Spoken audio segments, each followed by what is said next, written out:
பாருங்கள். பொங்கும் பூம்புனல். வானொலியை கண்டுபிடிச்சது யாருன்னு நமக்கு தெரியும்.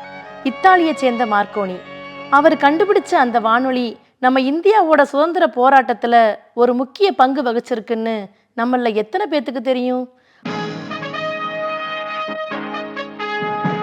அதுவும் அந்த காலகட்டத்துல ஒரு பொண்ணு, ஒரு விடுதலை வீராங்கனை இந்த வானொலியை ஆயுதமா பயன்படுத்தி மக்கள் கிட்ட விடுதலை உணர்வை தூண்டி இருக்காங்க. இந்த வீராங்கனைய பத்தி ஹிந்தி மொழியில ஒரு திரைப்படம் வந்திருக்கு. அந்த திரைப்படத்தோட பேரு ஏ வதன் மேரே வதன், அதாவது ஓ தேசமே என் தேசமே. இந்த படம் அமேசான் பிரைம்ல தமிழ் டப்பிங்கோட இருக்கு. வெள்ளையனே வெளியேறு போராட்ட காலகட்டத்தில் அந்த பொண்ணோட குரல் அந்த வானொலியில எப்படி ஒலிச்சது தெரியுமா?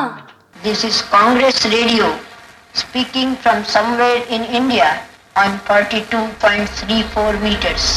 இப்படி இந்த மென்மையான கிளர்ச்சி குரல் மக்களோட விடுதலை தாகத்துக்கு தனி தெளிச்சு பிரிட்டிஷ்காரவங்களை ஆட்டங்கான வச்சிருக்குன்னா உங்களால நம்ப முடியுதா? இந்த குரலுக்கு சொந்தக்கார பெண்ணோட பேரு உஷா மேத்தா.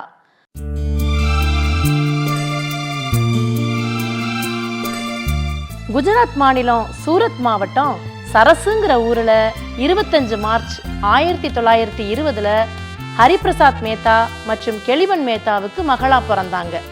பள்ளி பருவத்திலேயே மகாத்மா காந்தியை சந்திச்சிருக்காங்க. அவரோட கொள்கைகளால கவரப்பட்டு காந்தியடிகள் தலைமையில நடந்த பல விடுதலை போராட்டங்கள்ல கலந்துக்கிட்டாங்க. குறிப்பா அவங்களுக்கு 8 வயசா இருக்கிறப்பவே சைமன் குழுவுக்கு எதிராக குரல் கொடுத்திருக்காங்க. 1942 நடந்த வெள்ளையனே வெளியேறு இயக்கத்தின் நோக்கமே இந்தியாவில் இருந்த வெள்ளையர்களை வெளியேற்றுறது தான்.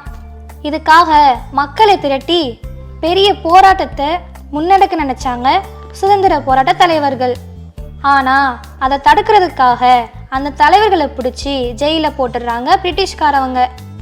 அதனால மக்கள் தங்களை வழிநடத்துவதற்கான தலைமை இல்லாம சோர்ந்து போறாங்க. அப்போதான் உஷா மேத்தாவும் அவங்களோட கல்லூரி நண்பர்களும் ஒன்னா சேர்ந்து தலைவர்களோட குரலை காத்துல கலந்து விட்டுடலாம்னு நினைச்சாங்க. அப்பதான் அது நம்ம நாட்டு மக்களோட மனசுல இருக்கிற விடுதலை தீய அணைச்சிடாம பார்த்துக்கும், விடுதலையும் உடனடியா கிடைக்குங்கிற எதிர்பார்ப்போட ஒரு திட்டம் போட்டாங்க. அந்த திட்டப்படி அதே 1942 ஆகஸ்ட் 27 ரகசிய வானொலி ஒன்ன தொடங்கினாங்க. செய் அல்லது செத்துமடிங்கிற காந்திய வீர உணர்வோட சுமார் 3 மாசம் பம்பாயில் அந்த வானொலி இயங்குச்சு. மக்கள் மனசுல இருந்த விடுதலை ஆசை அடைவதற்கான உந்து சக்தியை அந்த வானொலி கொடுத்துச்சு.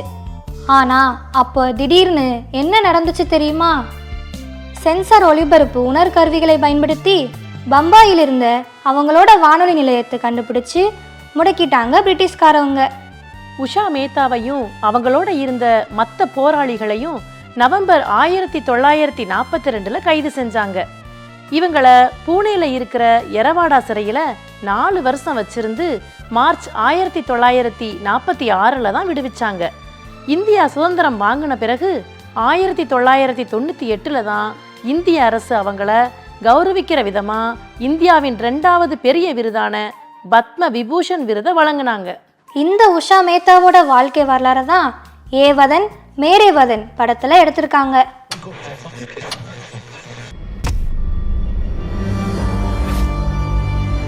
பிரிட்டிஷ்காரங்க நம்ம சிந்திக்கிற திறனையும் புரிஞ்சுக்கிற தன்மையும் அழிச்சிட்டாங்க. அதான் பிரிட்டிஷ் இல்லைன்னா யார் ஆளுவான்னு கேக்குறீங்க? நம்ம நாட்டு ஆள கோடிக்கணக்கான இந்தியர்கள் இருக்காங்க. இந்தியாவை ஆளணும்னு நினைக்கிற எல்லாரையும் பேரோட அழிச்சு நாட்டை விட்டே விரட்டுவோம். மக்களின் நம்பிக்கை குரலா சாரா அலிகான், அகிம்சையும் வன்முறையும் சுதந்திரத்துக்கு தேவைன்னு பாடுபட்ட ராம் மனோகர் லோகியா, நாட்டுக்காக நான் தான் உசுர கொடுப்பேன்னு போராடுற ஃபஹத் அகமது, தகவல் தொடர்பு தொழில் வல்லுநரா காமத், காவல்துறையிலேயே இருந்துக்கிட்டு போராட்டக்காரவங்களுக்கு உதவி செய்யறாங்க.